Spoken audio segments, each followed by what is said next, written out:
My name is Elena Moore. I'm 32, a remote IT support specialist, and a single mother to a 5-year-old named Sophie. Last month, I came home early from a business trip hoping to surprise her with donuts and a morning hug. Instead, I found her sobbing in front of two uniformed officers in our living room. She was curled up on the couch, arms pinned to her sides, tears streaking down her cheeks, shaking like the air itself had turned on her. I didn't scream. I didn't cry. I just stood there for a second, watching the scene like it was a movie one I didn't remember auditioning for. And then I moved. The younger officer, the one kneeling beside Sophie, looked up at me and said, "Ma'am, are you Elena Moore, Sophie's mother?" I nodded. My voice barely worked. "Yes. What the hell is going on?" He stood up slowly, hands raised like I was a skittish animal. "We got a call about a child-on-child aggression incident. We were told you were out of town. We're just here to make sure everything's okay." I looked past him. Standing near the fireplace, arms crossed like a prosecutor, was my mother, Lucille. Next to her, clutching her own daughter and putting on the best sad face she could fake, was my older sister, Darla. Sophie wouldn't look at me. Her head hung low, hair falling over her eyes. She was scared, not just of the cops, but of the betrayal that hung in the room like fog. I crossed the room and dropped to my knees. "Sophie, baby, it's okay. I'm here." She didn't speak, just lunged forward and clung to my neck like I was the last solid thing in a world gone sideways. I felt her tiny heartbeat thudding against mine. The older officer cleared his throat. "There's no evidence of harm, ma'am. No injuries. Just a report that your daughter pushed her cousin. So you brought cops into my house," I said, standing up. I turned to Lucille. "You called the police on a 5-year-old. Darla stepped in, voice clipped. "She hit Nora. She was being aggressive. We didn't know what else to do." I looked down at Nora, who was happily munching on crackers and looking smug like she'd just won a prize. "She didn't hit anyone," I said. "She probably didn't want to share a toy and your daughter overreacted as usual." Lucille's voice was cold. "We thought the presence of authority might teach her consequences." The officer shook his head. "We don't typically intervene in behavioral issues involving kindergartners. We came because we had to. But honestly, this isn't what emergency services are for." That was the moment something snapped, not outwardly, not dramatically. It was quiet internal, like a rope finally tearing after years of tension. I looked at the two women who were supposed to be my support system and realized they had just weaponized fear against a child. My child. And that was something I would never forgive. I held Sophie tighter. A week later, the only screaming happening in this family wasn't coming from my daughter. Sophie isn't just my daughter. She's my whole universe. She came into my life at 27 after a 1-year relationship with a man who had the emotional depth of a frozen waffle. He left 6 months into the pregnancy, citing a sudden calling to figure himself out across the country. I stopped expecting help from anyone after that. Sophie's birth changed everything. I became the kind of mother I never had. One who listened, who never shamed, who protected her child like instinct, not obligation. She was bright, sensitive, and deeply intuitive, the kind of child who cried if someone else tripped on the playground. She wasn't perfect, but she was kind. Always kind. And now I was staring at the fallout of a single choice leaving her for 3 days with people I thought I could trust. I didn't come home early because of some magical mother's intuition. A client meeting in Chicago was canceled, and I figured I'd skip the hotel and catch the overnight train. I'd planned to surprise Sophie with her favorite breakfast and a trip to the park. But what I walked into was something else. That look in her eyes, that wasn't just fear. That was confusion, betrayal, as if the world she trusted had suddenly cracked open beneath her feet. That was the moment I realized the true cost of trying to pretend things were okay. I'd let my mother, Lucille, back into our lives after years of distance. After my father died 2 years ago, she started calling again. At first, it was polite check-ins. Then it was bringing over store-bought soup when Sophie had the flu. Eventually, she offered to babysit. She said she missed being around the warmth of family. I wanted to believe her. I wanted Sophie to have what I didn't grandparents' cousins' holidays that felt like a movie. So I allowed it. I let them in. I dropped Sophie off for a few hours every other weekend, sometimes longer like this work trip. Darla and her daughter Nora were always there too. I thought they were bonding, but I was wrong. So wrong. Because instead of warmth, they gave my daughter manipulation. Instead of love, they gave her fear. And now my 5-year-old had been sat down by 2 armed strangers and told essentially that she was bad, that she could be taken away. For what? For pushing a cousin who'd probably stolen a toy or called her weird or something else that 5-year-olds do. My stomach churned with guilt. This wasn't about a toy. This wasn't about a tantrum. This was about control. About a woman, my mother, who never forgave me for becoming something she couldn't define. A single mom with an IT job. No husband, no pearls.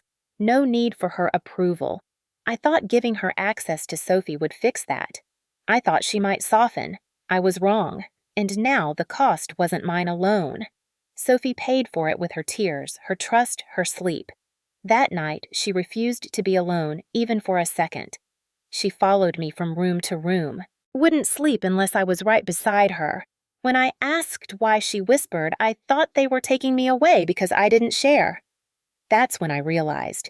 This wasn't just about setting boundaries. This was war.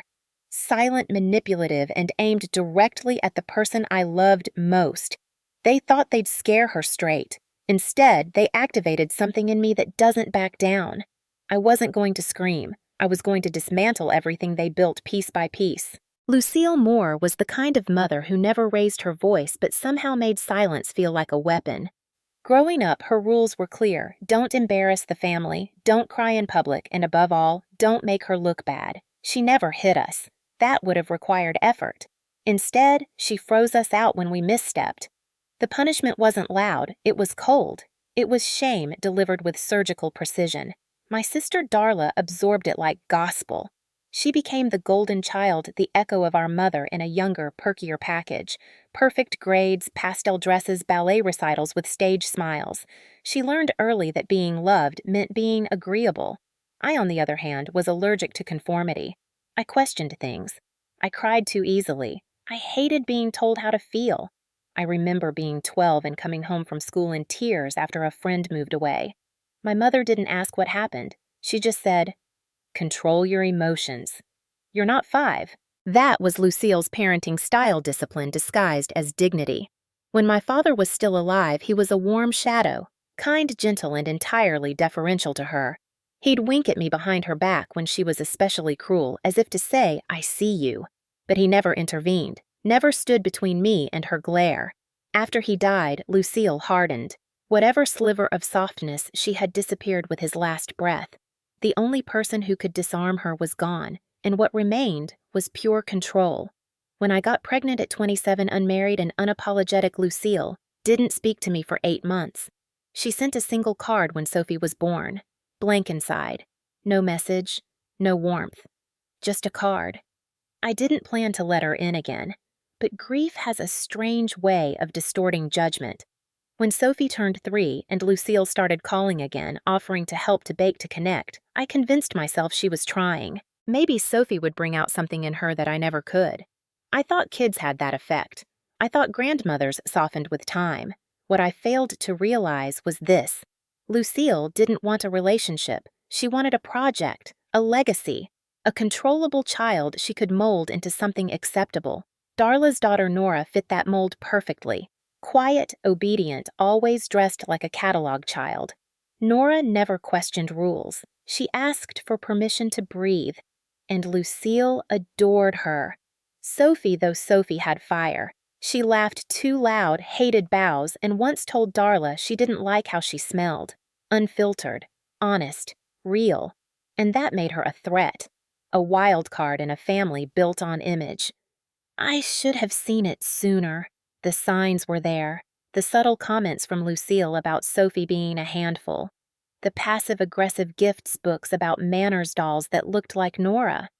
The way Darla would sigh loudly when Sophie refused to say please for the 3rd time. It wasn't concern. It was grooming. They weren't trying to help her grow. They were trying to wear her down. And when that didn't work, when Sophie remained untamed and defiantly herself, they called the cops. They weaponized authority to scare a 5-year-old into submission. That's not parenting. That's psychological warfare. And the worst part? They didn't even see the problem. Lucille genuinely believed she was helping. She still said things like, "A little fear builds character." Darla repeated phrases she'd heard growing up like gospel, better a short-term scare than long-term disrespect. I realized then that this wasn't just a bad incident. It was generational poison, the kind that passes down in polished sentences and tight smiles. And it was my job to end it, for Sophie's sake, for mine, for every little girl in our family line who was ever taught to shrink instead of speak. I wouldn't let them win. Not this time. 2 nights after the incident, I couldn't sleep.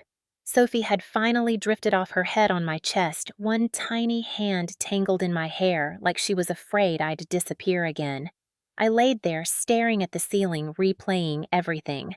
Then I remembered something: the baby monitor.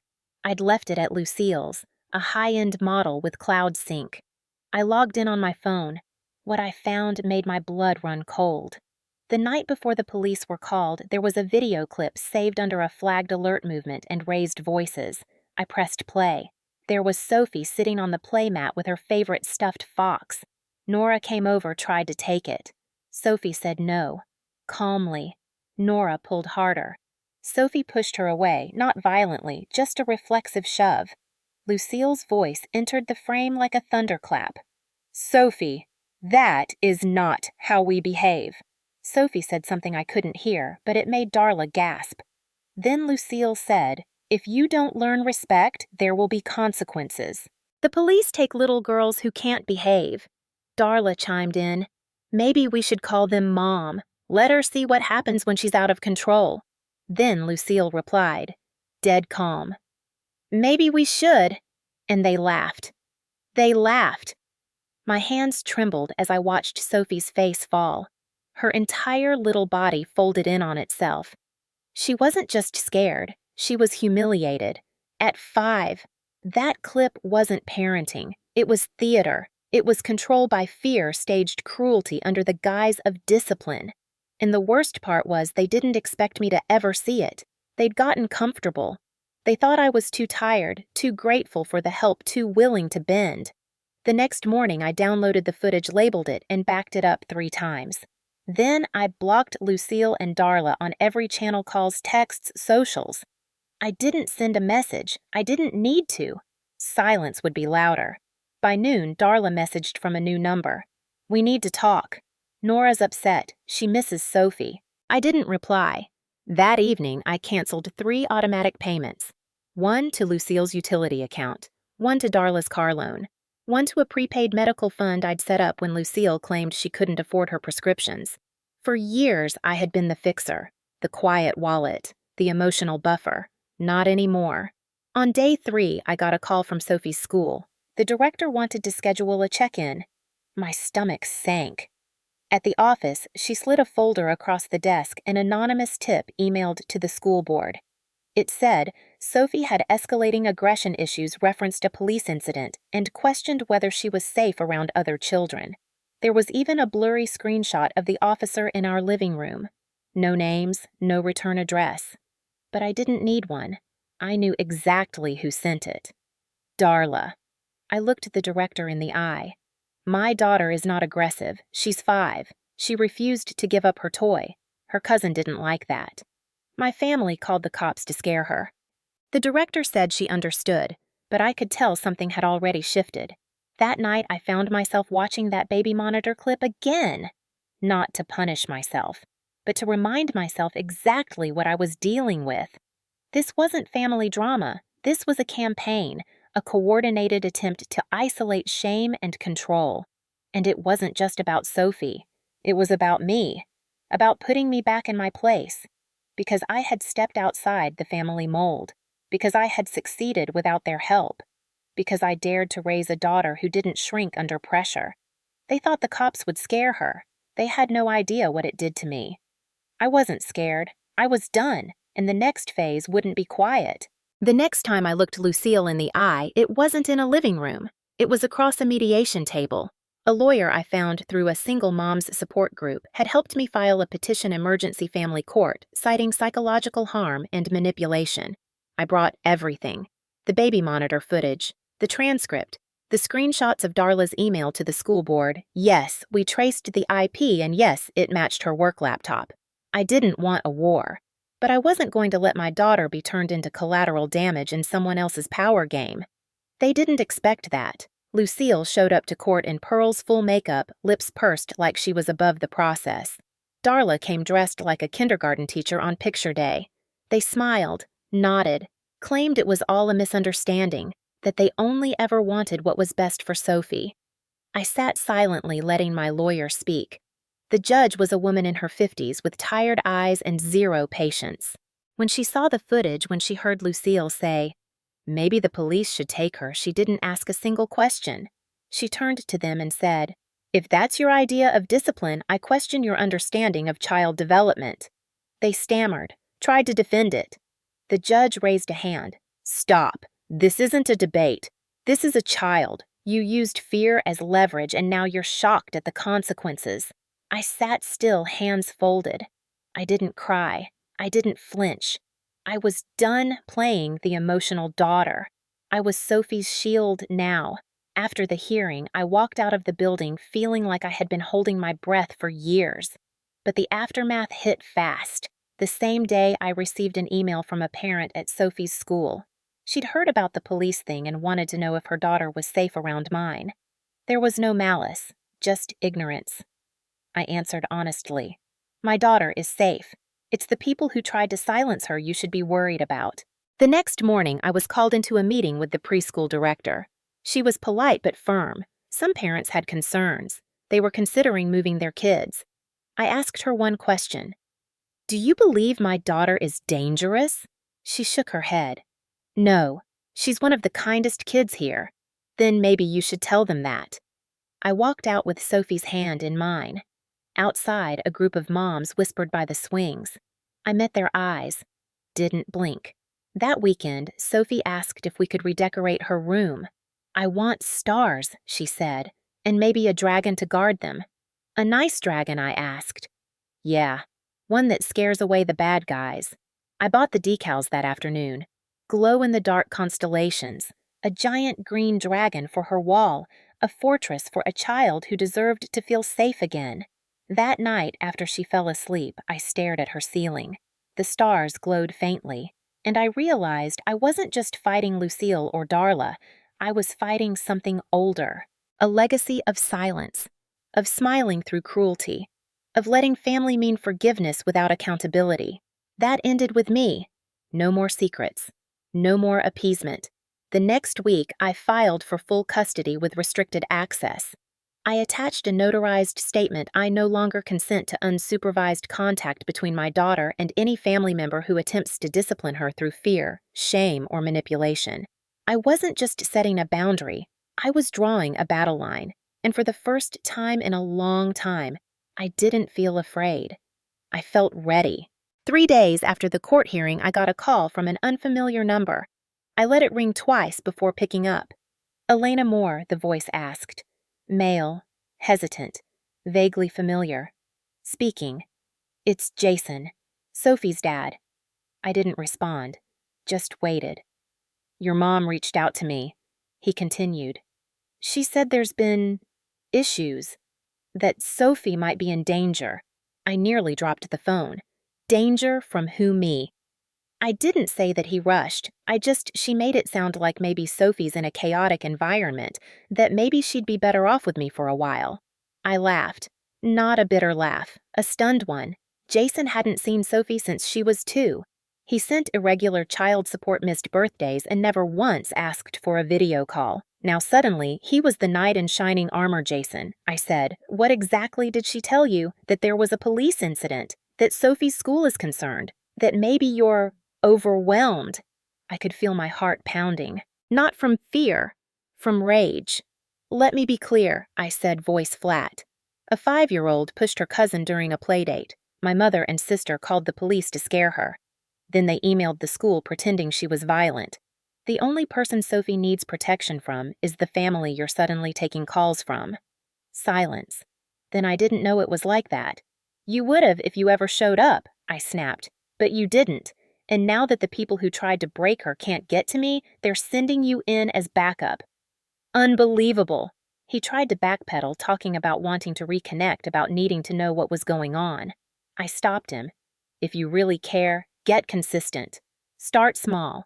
Ask about her, not about custody. I hung up before he could respond. That night, I sat on the couch holding Sophie as she drew rainbows in her sketchbook. Her shoulders were relaxed, no tension in her brow. That's what mattered. But I knew this wasn't over. The smear campaign wasn't just personal now. It was public. The school community was buzzing. Some parents were sympathetic. Others were distant, careful, calculating.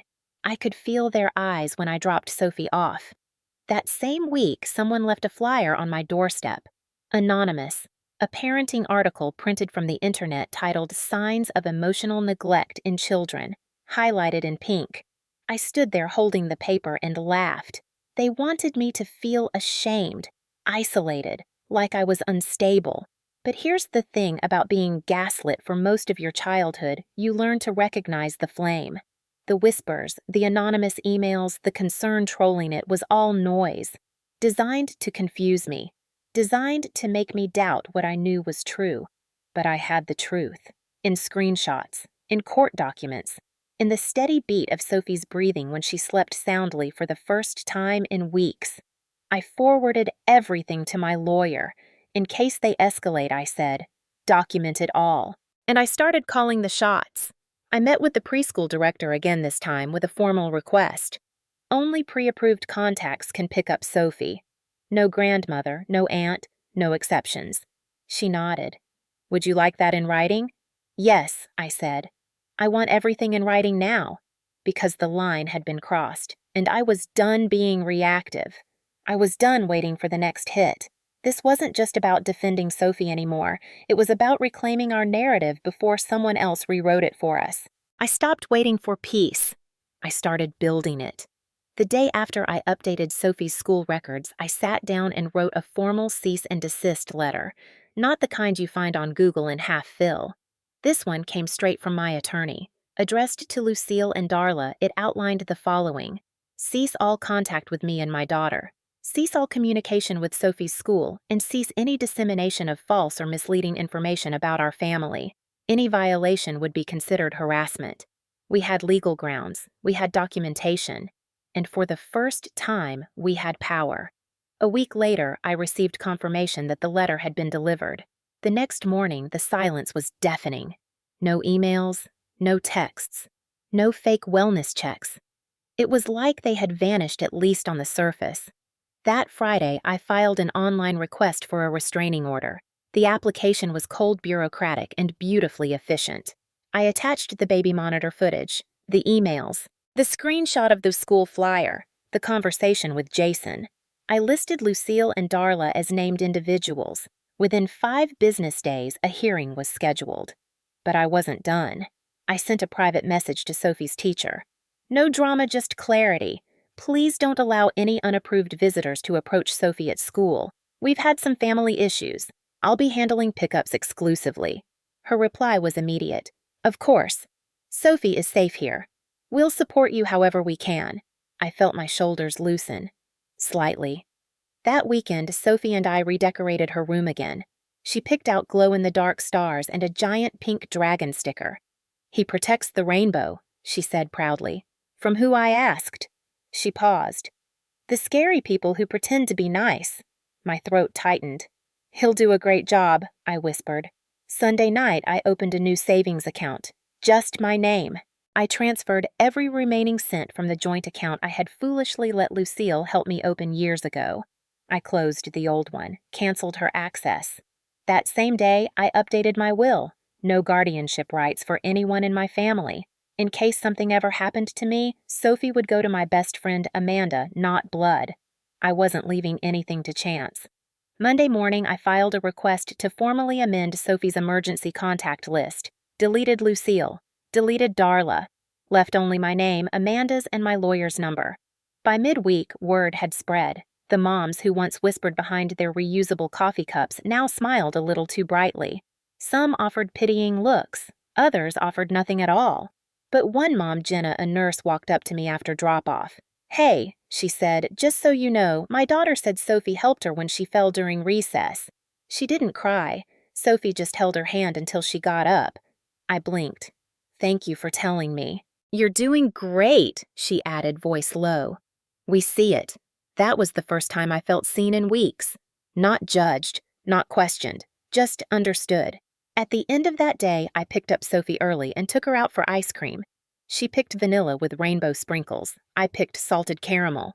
"Why does yours have salt?" she asked.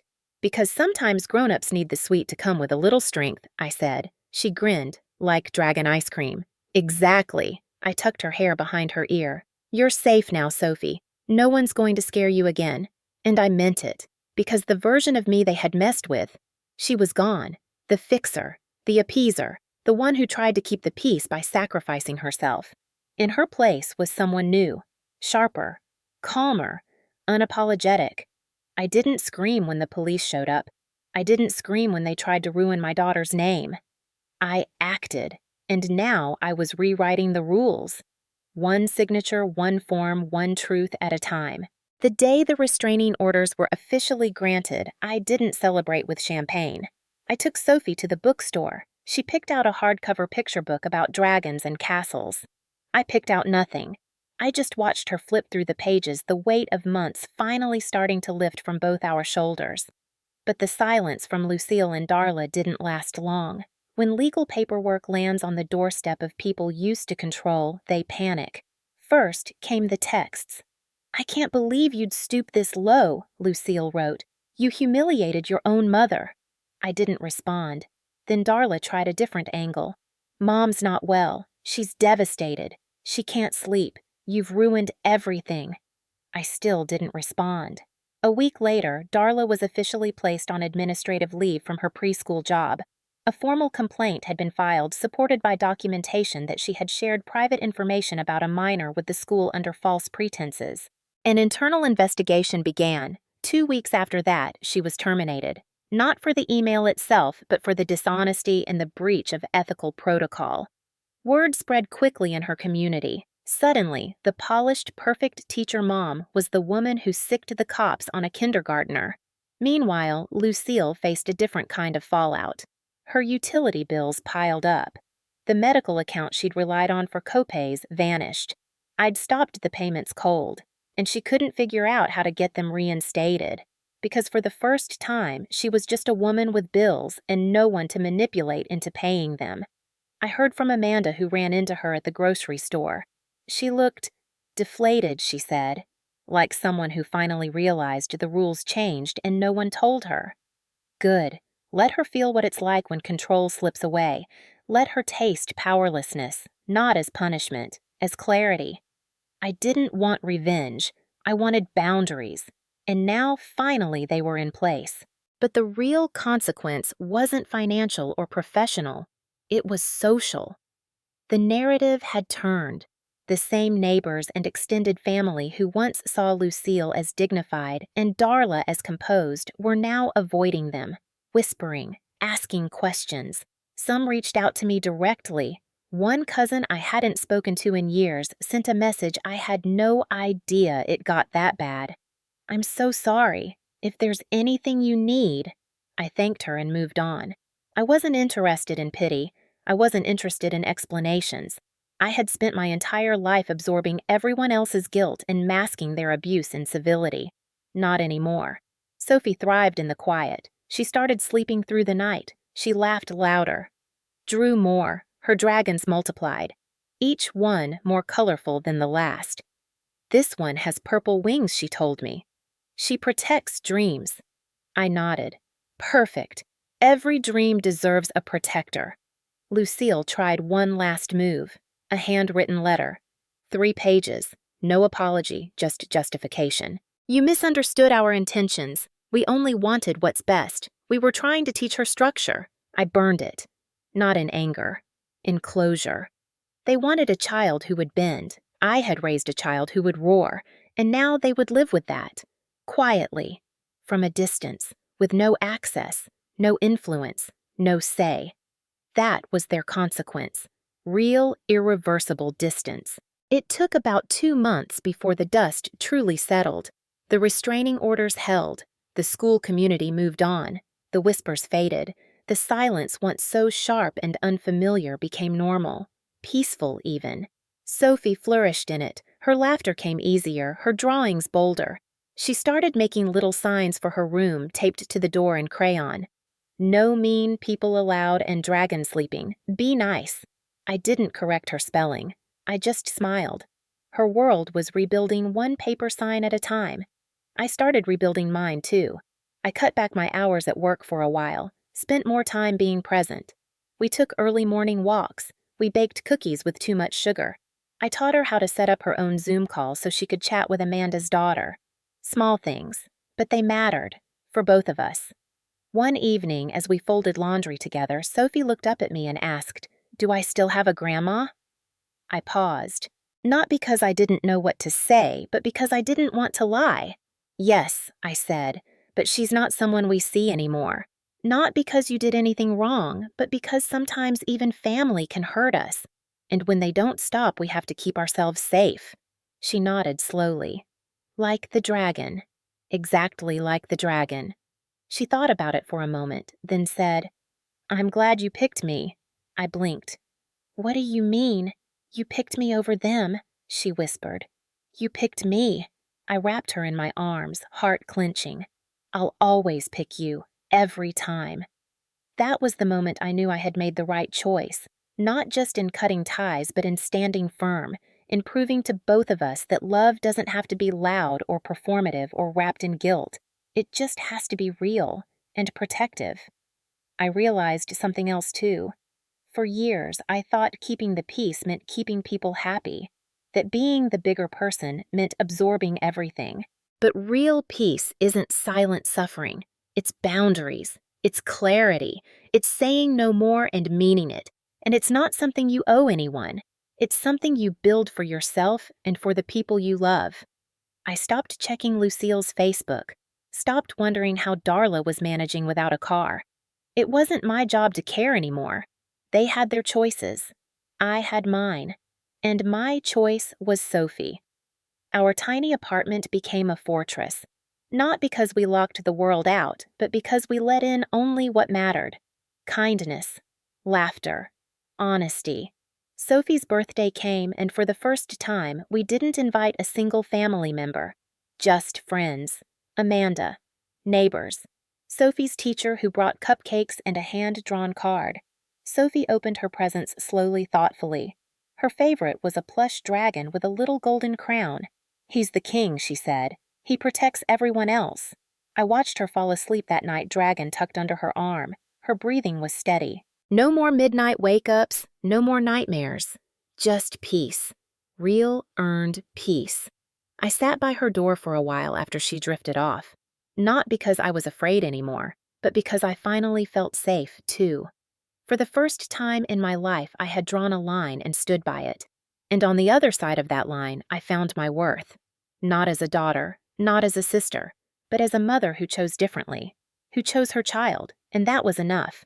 There's a phrase I used to hate: blood is thicker than water. It always felt like a trap, a way to force loyalty no matter the cost. But over the last few months, I've learned something far more important. Family isn't built in blood. It's built in protection. In love that doesn't wound. In truth that doesn't need to be softened for the sake of image. I don't owe Lucille anything. Not explanations. Not guilt. Not forgiveness. She had decades to be the kind of mother I needed. She chose control. She chose performance. And when faced with a child she couldn't mold, she chose fear. Darla. She played her part too. Whether by choice or by default, she enabled it. She stood beside it. And when I finally walked away, she chose retaliation over reflection. And they both lost. Not because I took something from them, but because I stopped giving. No more money, no more access, no more excuses. They lost the privilege of presence. Sophie and I didn't just survive them. We outgrew them. The day I received the final court notice, permanent no contact orders, I didn't frame it. I didn't post about it. I just placed it in a folder labeled Closure and slid it into a locked drawer. That evening, Sophie and I painted her ceiling. She picked stars and moons glow in the dark bright against the navy blue. "Can I put a sun too?" she asked. Of course I smiled. Every night ends with morning. She added a tiny sun in the corner right above her bed. "So, I'm never scared of the dark," she said. That night I lay beside her as she drifted off. The room glowed soft and strange, like her own little galaxy. I thought about the women in my family before me. How many generations had swallowed hurt and called it grace? How many daughters had been taught that love must be earned, controlled, feared? I thought about myself at age 5, how I used to sit on the staircase after bedtime listening to my mother complain to relatives about how difficult I was.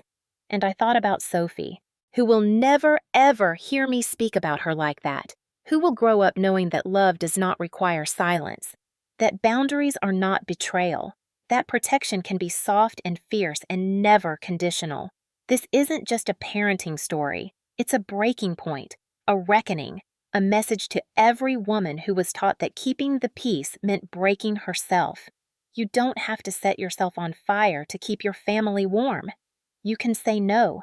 You can walk away. You can choose your child. You can choose yourself. And if they try to shame you, to silence you, to drag your name through every whispering circle they can find, let them. Let them scream. Let them throw their tantrums. Let them write their monologues. You don't have to attend their performance anymore. You're not part of the act. You're the author now. I tell this story not for sympathy, not for revenge, but as a signal to every mother, every daughter, every woman who has ever wondered if she was overreacting. You're not. You're waking up. And when you finally choose peace, when you finally build the life they swore you couldn't, you'll realize something breathtaking. You were never the problem. You were the answer. Always have been. Always will be.